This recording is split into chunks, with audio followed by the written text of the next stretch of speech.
gases, thermo, and solutions, right? So I do expect that you are reviewing some of your other pieces, and so since you have a lot of your work back, that's a good point to kind of start with looking at old stuff. But for now, let's do this. All right, so A, here's my sign language for you. A, excuse me, sign language. B, work with me here. A, B, C, D. That's all we really need to know. We can go through the whole alphabet. That's all we need to know here. So, throw it up with me. Heat is added to a solution to. Give me some signs here.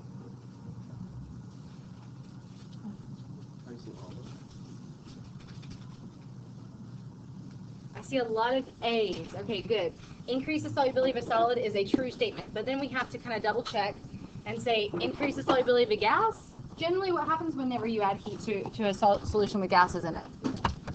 They become less soluble, right? The kinetic energy increases in them. They kind of start to evaporate out. There's less in a solution. Okay, guys. We're doing visible ink today. You got this. Increased miscibility. What does that word mean? Miscibility. Miscibility. Anybody? What does it sound like? If you had to help me there. It's okay if you're wrong. Come on. Sounds a bit like meniscus. It kind of does, but that's not really applicable to that statement right there. But good. Give me a good jump start here. Miscible. I'll wait on you guys. Anything. Miscibility of the solution. Nick. But you guys have to apply it in this sentence here.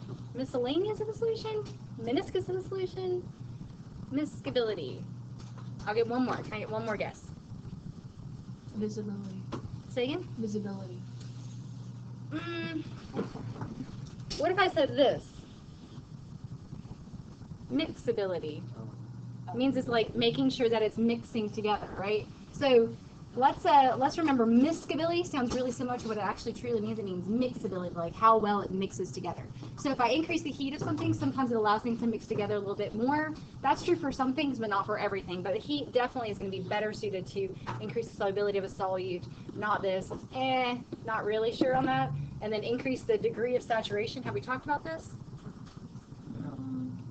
Kind of, right? Saturation solution, what's on the line of a solubility curve, increasing the temperature can possibly increase the saturation, but it doesn't necessarily for everything. We did have some solute lines that went down. So the best answer here is A. Okay, great. What about how would you do this question here? 25 mils of 12 molar. What's H2SO4, by the way?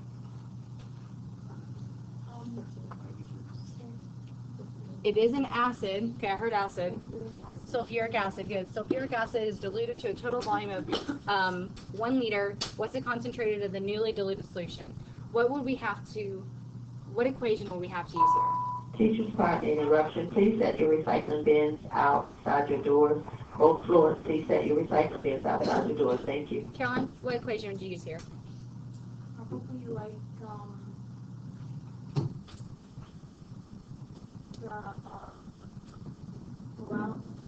molarity. That's a part of it. Praneeth, pick up.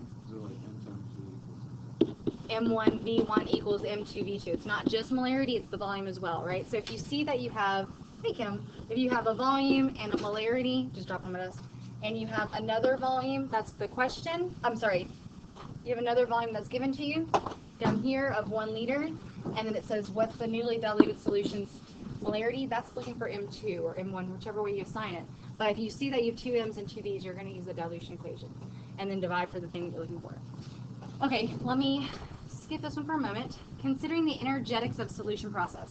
This is something we briefly talked about. We didn't go into extreme depth, but I do want to make sure that you understand there's 3 steps in a solution process. What are the 2 things in a solution? Shout them out. Okay, solute and solvent, and then they have to intermingle, right, to make the solution. So we have to do 3 things. We have to break. You might want to write this down. Okay, break the solute attractions. So what could one of our solutes be? Give me an example of a solute. Anything. Caleb, any example of a solute? So give me a specific salt. Well, salts are all, the term salt just describes anything ionic. So give me something more specific, like a name for one. Nick's got you. Magnesium chloride, something like that. So we have to break the magnesium chloride bonds, which are ionic bonds. Do you think that's easy to break bonds? Probably not, especially a strong bond like an ionic bond. So it's going to take energy inside of itself to break it apart. If I'm taking energy in, is that an endothermic process or an exothermic process? Endo. Okay, so you should be saying so far, the first step is to break a solute's bonds or attractions apart, which is an endothermic process. That takes energy. Okay, the second step is like, okay, the salt's broken up, but the water, or like, let's just say water is our solvent because many times it is, the solvent is also attracted to itself. How is water attracted to itself? What type of attraction does it have? What intermolecular force does it have between its molecules? Hydrogen bonding, right? So you'll see some stuff with hydrogen bonding on your test tomorrow, so I'm doing this as kind of a all-inclusive review. Water as a solvent has hydrogen bonds. Well, those hydrogen bonds are really quite a strong intermolecular force. Water doesn't want to break itself apart. It likes to be together. So do you think it's going to take energy to kind of pull water away from water? Or do you think it's going to give off energy when we do that? It's going to take energy because if we're trying to overcome intermolecular forces, we have to put energy into that process. It doesn't just happen. So another example of an endothermic process. So we've taken the salt, we've broken it up. We've taken the water, we've broken it up. Now what do we need to do with them both to make our solution? Put them together, right? So I saw a couple of you guys go like this. Okay, so we're going to put them together. Well, that's actually really nice because water does very much like ions. I'm not going to draw the water molecule out, but it likes to intermingle with ions because of its what? What property does it have that makes it like other things that are charged? It's polar, right? It very much likes to interact with things that are charged, like ions. So this whole process of intermingling with the ions, those are a lot of intermolecular forces at play. And so those intermolecular forces actually are stabilizing. So if things come together and they kind of relax, do you think that their energy goes up or the energy goes down? Down. So that means they're releasing the energy that they had previously. So the first step, breaking solute up, is endothermic. The second step of breaking the solvent kind of apart is endothermic. The process where they mix together is exothermic. All right, so that's your three-step process of making a solution. Do you know your three steps? Kind of makes sense because we know those two things they have to kind of break up and then they have to come together. Okay, so when considering the energetics of the solution, which is always exothermic? Give me an A, B, C, or D. Always exothermic. I see like 2, 3 people. Can I get a couple more? All right, guys, I see a lot of C's. Good. Solute and solvent particles form attractions for one another. Random belt. Okay, so the other ones are definitely endo, and this is not always endothermic. It depends. And so I'll kind of note that now. If these two up here, the two endothermic processes we have here, are really large, their number is much bigger than the exothermic number that's released, or the energy released when the solution comes together. If the endos are bigger than the exo, overall, is the process endothermic or exothermic? Endothermic if these are bigger. But if these are smaller numbers of energy that's taken in, and this is a huge amount of energy given off, what would the overall process be? Exothermic. So it's just a comparison, just like, any other in and out kind of system. And then there's some examples there. And then, we're going to do that in a second. So let's finish up a couple more of these. What causes the process of perspiration to be cooling for the human skin?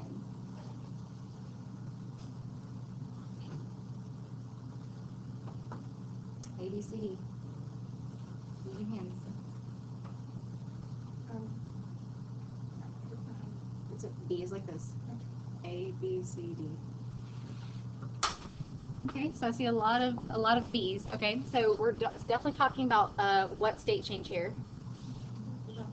We are going from liquid right to gas, which is evaporation. So we can know B and D would be the only two options. C and D should be out.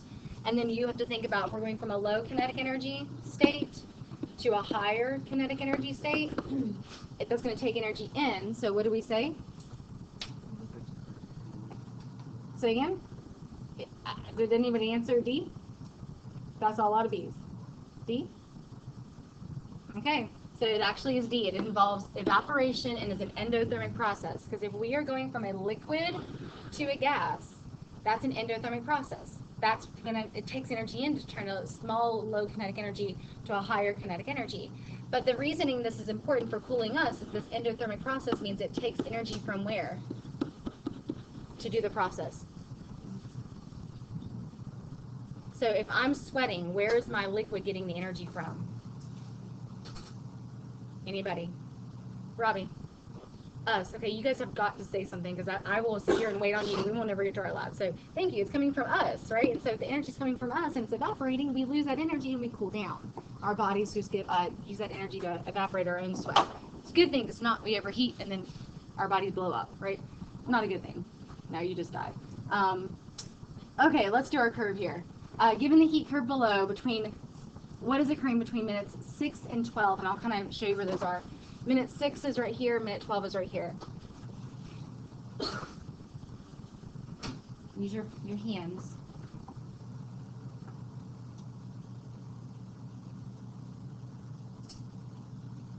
I'll go again, A, C, C, D. D is like this. Your pointer fingers up if that's what you're going for. Okay, you guys are great. Part D, the letter D, there's an increase in potential energy. Why is it not an increase in kinetic energy? Because it's not a slant, right? Slants are where the temperatures are changing. So that's kinetic energy, that's kinetic energy, that's kinetic energy changing because the temperature is changing. So it can't be anything that's kinetic, so scratch. It's always nice when you can go ahead and eliminate 2. Increase the potential energy in freezing. Nope, we're definitely heating everything up. Nothing is freezing. We definitely are going from solid to liquid, so it's going to be melting, so D is good. All right, I think I got like 2 more for you. So these are phase diagrams, which we're pretty aware of. Compare the phase diagrams. What can be said about the relationship between the process of melting for the 2 substances? What can you determine by their densities? Explain your reasoning. So I'll give you a quick tip on this one because we've talked those briefly. This is our solid, liquid, gas, always. But you can definitely see between the solid and liquid phase here, this is a negative sloping line, whereas this is a kind of a more positive sloping line. That difference is basically because of the properties of the solution or whatever the substance is. Water is the funky one. Water always has a negative slope because what does solid water do on top of liquid water? Float, and that's because its density is lower, right? So this one has a lower density, and so that lower density actually impacts when you have an increased pressure, or if you're at a higher pressure system, like under the water, or under, some high amount of atmospheric pressure, the temperature actually is lower than it would be at higher. The temperature that it melts would be at a lower temperature than would be at a higher pressure. So the density of water does play into that negative slope. Everything else usually doesn't. Every other solid usually sinks in its liquid form. That's why this has a positive slope. And as you increase the pressure, the temperature actually increases because the particles are tightly collected together. Okay, so that's just a phase diagram. And then the last couple, let's do this one. Okay, according to the phase diagram, what is the boiling point of the substance at a pressure of 1.25 atmospheres?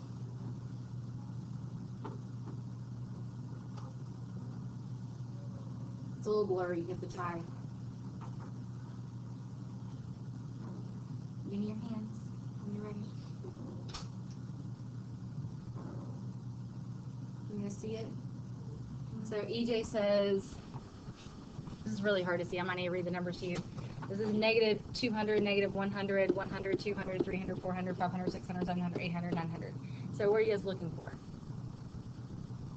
Are we looking in this section, or this section? Between sections 1, 2, or 3? Okay, so we are boiling between sections 1 and 2, 2 and 3, right? This is a solid, this is a liquid, this is a gas. It's always in that orientation. So you're looking between lines liquid and gas at the 1.2 atmospheric pressure. So this is the interface between liquid and gas, which is evaporation or boiling, and they go down. And so I just see many of us, I saw a couple of us say D, so that's what I was looking for is D. Okay, 500 seems to be the closest. Okay, this is a question. Okay, 1,000 joules of energy is added to 2 grams of the following substances, which will experience the biggest change in temperature. You don't have everything on the board in front of you, but you always have your reference table. Look at your reference table, and I'm going to tell you one more time that you are getting your reference table tomorrow. So if you don't know where the things are, it's going to be relatively difficult to kind of have success in a timely manner. So do look at your reference table now. What's the, what are you looking at on your reference table? Heat capacity, or specific heat capacity. What is it for aluminum? 0.8 joules per gram degree C. What's it for copper? 0.385 joules per gram degree C. And then iron? 0.49 joules per gram degree C. Lead? 0.129 joules per gram degree C. Okay, which of these will experience the biggest temperature change if you add 1,000 joules? Lead. Why lead? That's the smallest. Good. This is going to be the, this one's going to, it's only going to take like 0.1, basically 0.1 joules, and it's going to increase in a degree. Another 0.1 joules is going to increase a degree. This one takes like almost a full joule to increase by 1 degree C. So the lower the heat capacity, the faster it heats up or cools down. It just can't maintain its heat, its temperature where as well as it should be able to. All right, a couple more here. Given the diagram below, which statement describes the forward reaction? So looking from reactants to products. It is an exothermic reaction with an energy change of 160 kilojoules. Can you guys see those numbers? I might have to, I'll make it bigger in a second. First, I guess coming from first, you can go ahead and eliminate from our choices. Why A and B?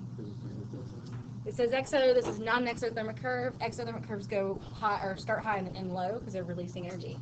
So the two numbers you're seeing that are different here is 160 and 80. Okay, so think about that for a second. I'm going to make this bigger for some of us. Like me, if I were at the back of the room, I would not be able to see this. So endothermic with an energy change of 160 or 80. So give me C if you said 160 and D if you said 80. Many of us are saying D. Those of you who are participating, thank you. The energy changes has to be between the reactants here and the products here. So you're looking at the differences in energy here. Not the activation energy, which is the energy it takes to start the reaction, but just the simple difference between where the reactants begin and the products end. So that's 160 minus 80 is 80. It should be D. Okay. If I said what's the activation energy, what would it be? Activation energy? How would you mathematically do that? 240 minus 80. So where it peaks at first is where it starts. 240 minus 80 is what? 160. Good. Okay. And I think that's good for now. Yeah, we're good right there. Okay. Oh, you know what? Let me just do this last one because I don't want to jip you of something that you might need. So in this reaction, first off, is it endo or exo? Because it ends lower, energy of products are lower than the reactants start off as. Label each of these as we can. So where are the reactants? Energy. What energy is the reactant's inherent energy? Give me a number. 50. Okay, so that will help me. 50 is where the reactants start. Products. Products are where? 10. Is that 10? Or 20, sorry. Okay. So the products are at 20. What's the enthalpy change? Delta H. What's the enthalpy change of the reaction? Give me a number. Yeah. Why 30?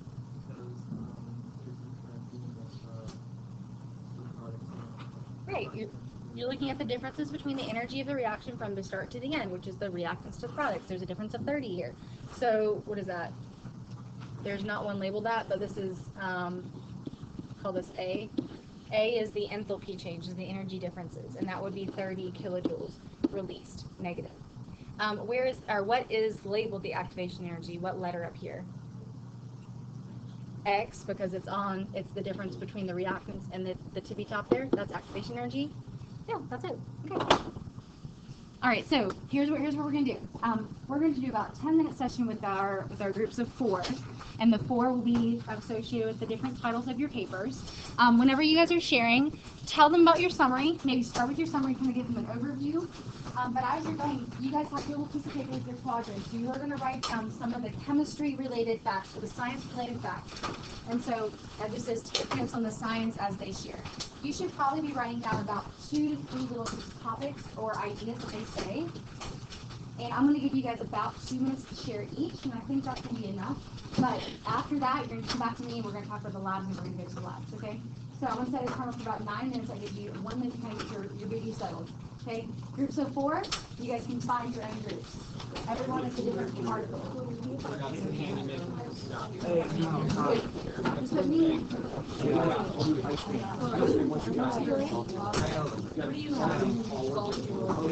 Wait, what do you guys have?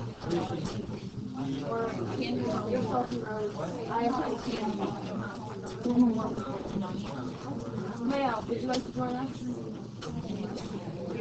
And yeah, Chloe, which one do you have? Wait. Yeah, we have all of them. All right, go ahead and get started. Get started. Where's Lindsay at? Come see me. Actually, you know what? What video? For someone who's what video? Right now. What video? Oh, no, I think that's probably. Alright. You want to go first? Okay.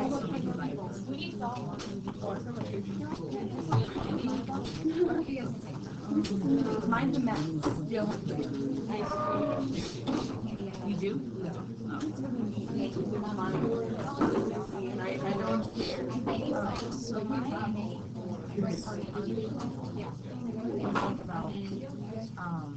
few years ago, there was like this issue with the water in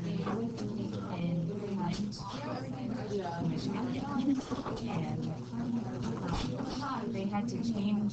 They normally get the water like one source, but they had to change it, and like immediately after that happened, people were like sick, things like that.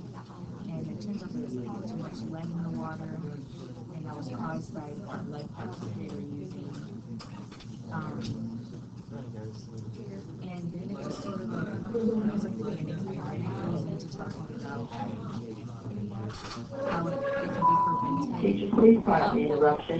All students who are going on the field trip with Mr. Williams, please read him in the comments at this time.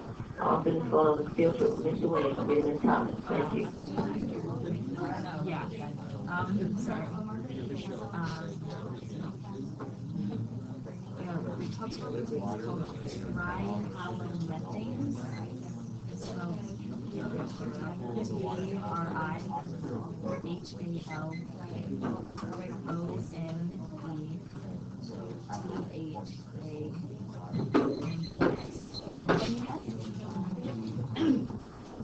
like molecules similar to methane molecules, but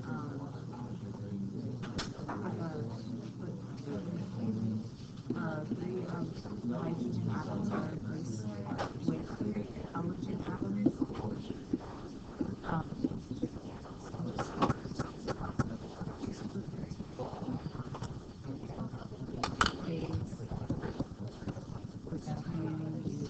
Phosphate ions and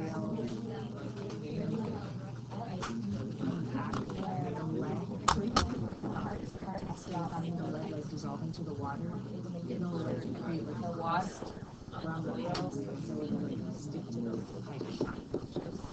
Do that. Alright. Yay, everybody has to lay out.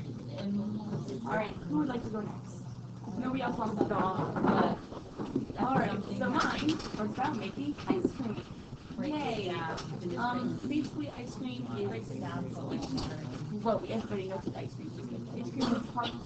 Ice cream was supposedly very hard to make back in the day because it has a very I don't know, it's difficult to create because problems start happening when ingredients are mixed with the cream and the sugar and everything. It just starts making a mess. Okay?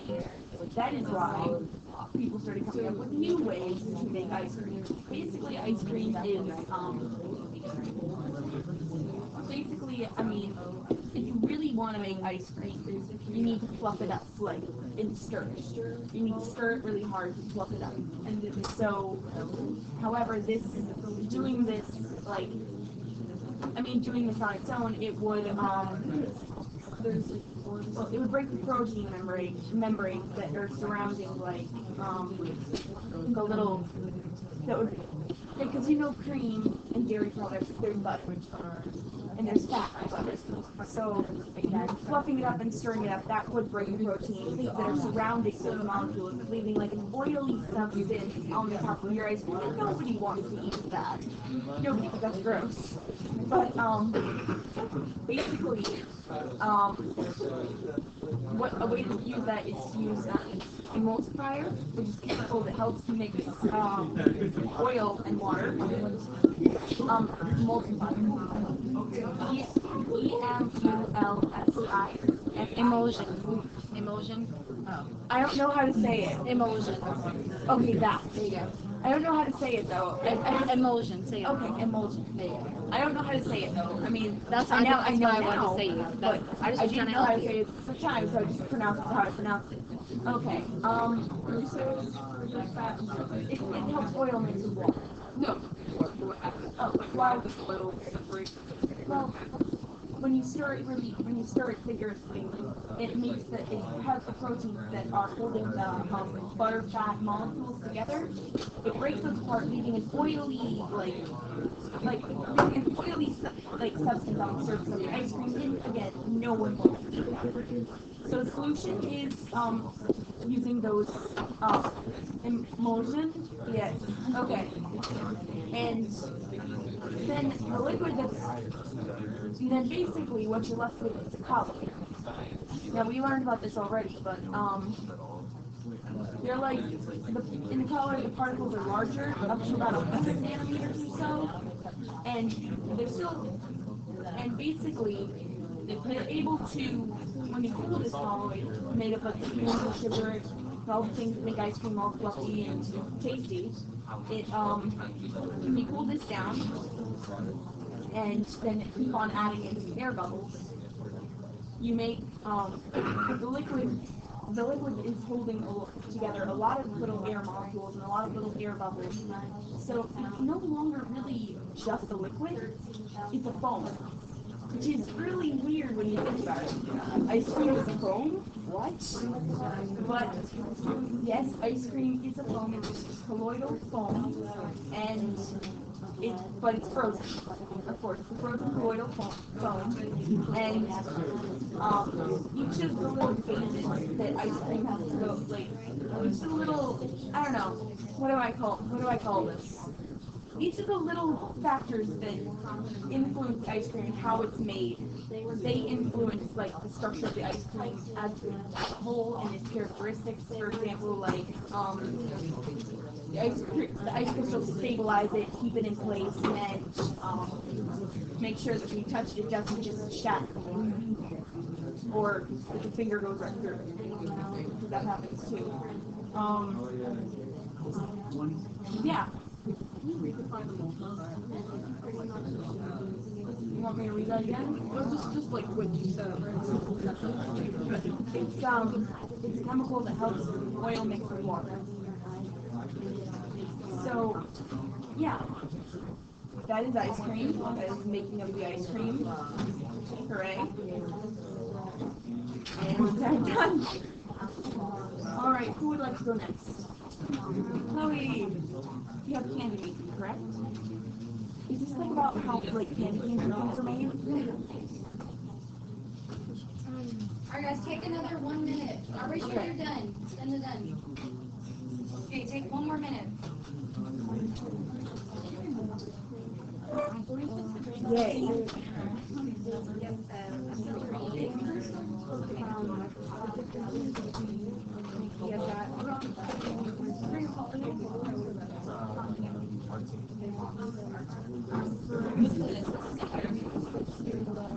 I've always wanted to the only character I've ever seen or the polar.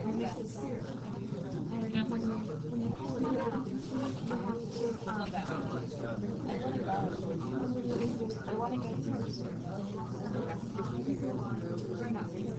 it cool down for a really long time, and when it does that, it starts to form crystals, which is why when you make footage, you have to stir it when it cools down to that stir, so those big crystals don't form, and you only get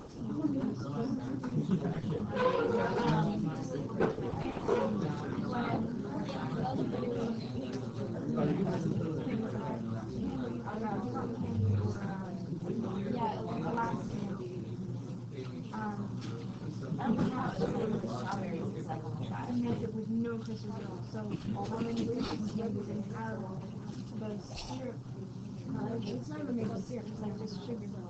And it's on a really high rate. Water comes out really fast, but unless it's the sugar it dries almost instantaneously. Alright guys, go back to your desk now and staple your papers if you have to staple it. If you have to staple your handout. Wait. We're doing so I'm finishing my job. So besides like the salt, before it snows, is that with the Staple your article to your reflections and boxes. Let's go. Get a piece of paper out for your lab. it melts.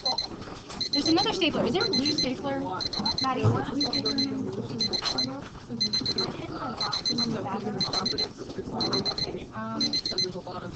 bring them.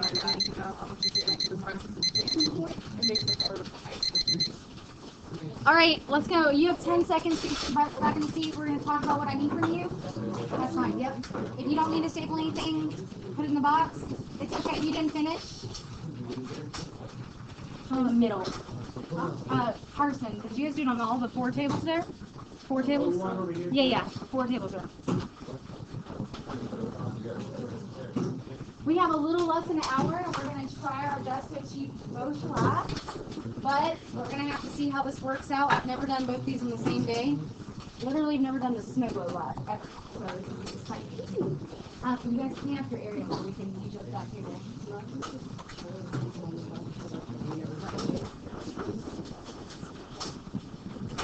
Okay, and as you're stapling and kind of getting things in the box, please pull out a piece of paper so that we can have our lab stuff ready to go. So in the lab, and you guys can see this on the board as well, you're first going to have to, are you guys listening as you pack or as you put stuff in the box? Are you listening as you put stuff in the box? Okay. I'll actually wait because I got some people distracted. So the snow globe lab, I'm putting in little plastic sleeves with the oil. I'm sure will get everywhere. But I'm leaving only 2 stations open for snow globe labs, which are these 2 stations over here. So I'm pointing. The ingredients that you are that are available to use are on the back lab station, which people can stay there and stand. The very first thing I would definitely do is get your small jar and hot glue keep your ink glue. Okay, and so if you know that you want to do it upright, like the lid is really where you're supposed to super glue it, but I don't know if there's any way you're really going to get a solid block on the bottom. So you should be inverting. I do have some small jars. I will trade you if you brought in a big jar and you're like, I think it's too big and low. I don't want to use all the ingredients because I don't want 43 to miss out. Then I'll trade you for one of my small jars. 1 second.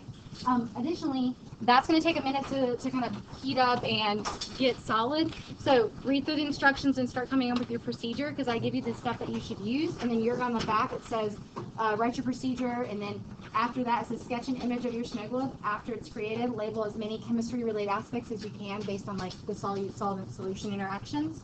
And then make sure you're cleaning up well. You label with your name. You can leave it here for the day and pick it up tomorrow if that's what you want to do.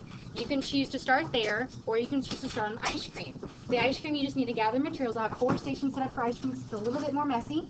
The ice is in the cooler. You will have to put, and this is very specific, gallon bag will have the place where the freezing point depression stuff is happening. It's where the ice and the salt will go. Do not put salt in your sandwich baggie. That will be a gross ice cream. Okay, no salt in your milk. What will go in your milk will be vanilla and sugar, and I have very specific quantities listed on the lab. Those labs are at the back, and I'll show you those in a second. You go out to take the temperature. because you need to actually get the temperature to see the freezing point depression, because you're going to do a little math with that. So as you go, you're going to quickly gather materials, get your salt nice in the gallon bag. You have to work with a partner here, because what's going to happen is you're going to have two sides of the gallon bag, and then my partner Emily's going to have two sides of the gallon bag. We're going to have to shake, shake, shake, shake, shake, shake, shake. It's hard to shake with one person because your hands will freeze. So hold the tiny ends of the bag so your fingers don't get frostbite. After you get all your ice cream made, you can put it into a cup, and you can enjoy that while you do your questions. If you don't get to both of them, my goal is for you to get at least a taste of both of them, okay? Because I think they're both absolutely awesome. But we're going to try to get through the questions and all today. So raise your hand if you're starting on ice cream. Okay? And raise your hand if you're starting on snow globes. Okay, that's great, because I was kind of hoping more people start ice cream because I have more stations set up. So, how about your paper? Maybe the front side is ice cream, the back side is snow globe. We're going to go to the back, and let's go.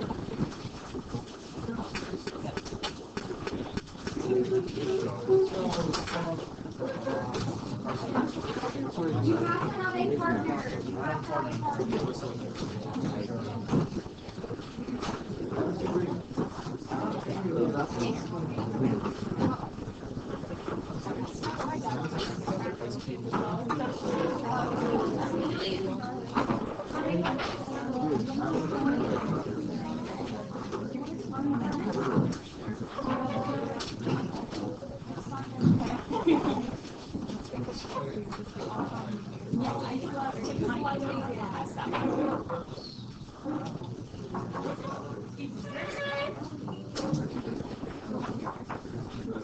Alright guys, read the instructions. The instructions to the ice cream lab are right here on the corner of the desk. If you do not read the instructions, I'm kicking you out of the lab.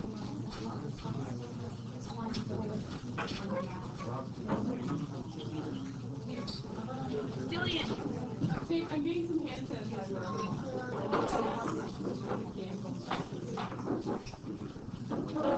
That's so cool. Hey guys, hot glue. Hot glue's first. You do need glue sticks. I'll be using right here. If you, I think we have enough little hot glue gun. That's what he's actually doing right now.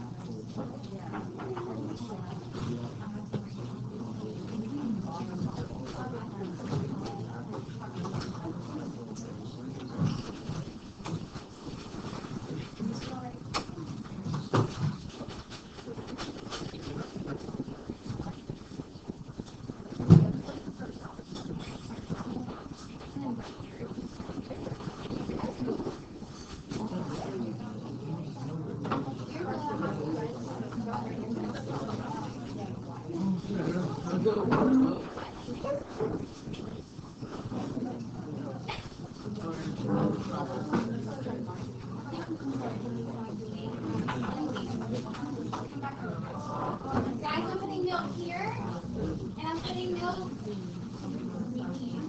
right here. You do need to make sure you read the instructions thoroughly. All the measuring cups are here.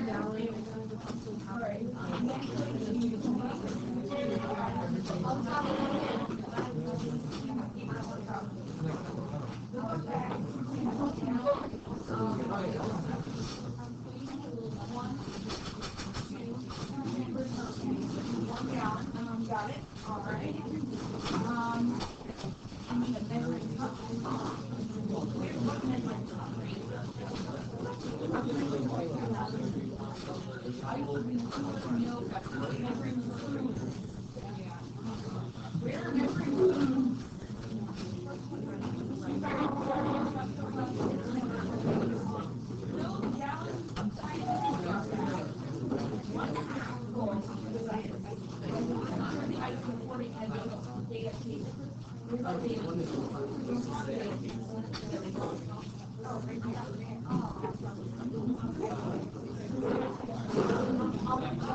I'll be right back so I can get a ruler.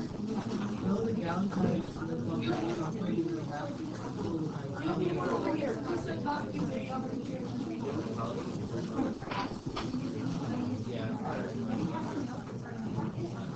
So my ice cream people, here's my suggestion for you. Listen, ice cream people. Give me a little like this over here and knowing that you're listening. One person can be in charge of getting ice and salt. The other person can have the small sandwich bag you can go ahead and get milk, sugar, and vanilla. If you want, I'll be the milk pourer. That way, only I can pour everything milk. But I will start with milk if you're ready.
Guys, if you're at the milk, if you're at the station with the measuring spoon, a plastic spoon is a teaspoon, supposedly. A plastic spoon is a teaspoon if you like to try that. It just needs to be pretty approximate. It's not going to be too milky. Get two.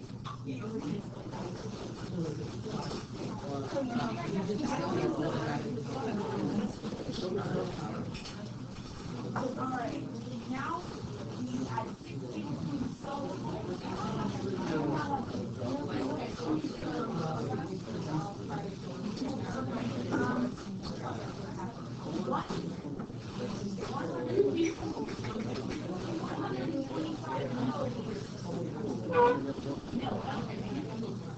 Anything else? Last call. Yes.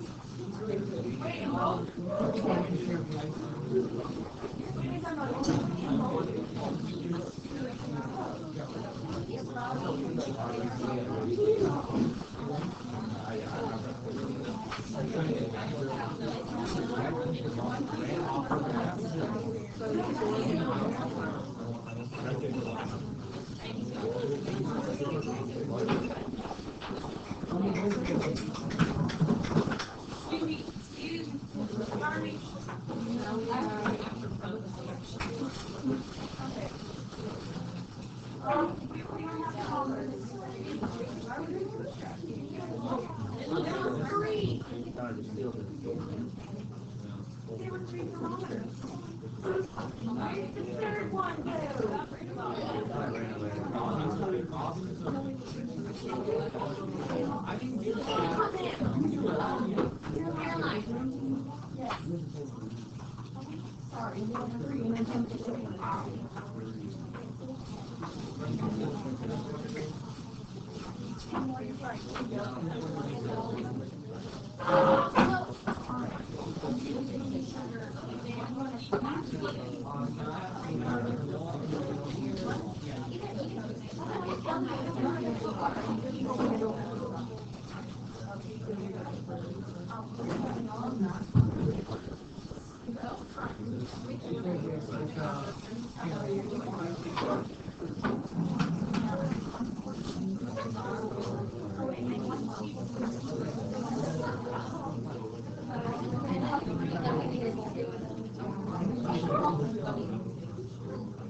Can you find something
Where is the scale?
Stand up.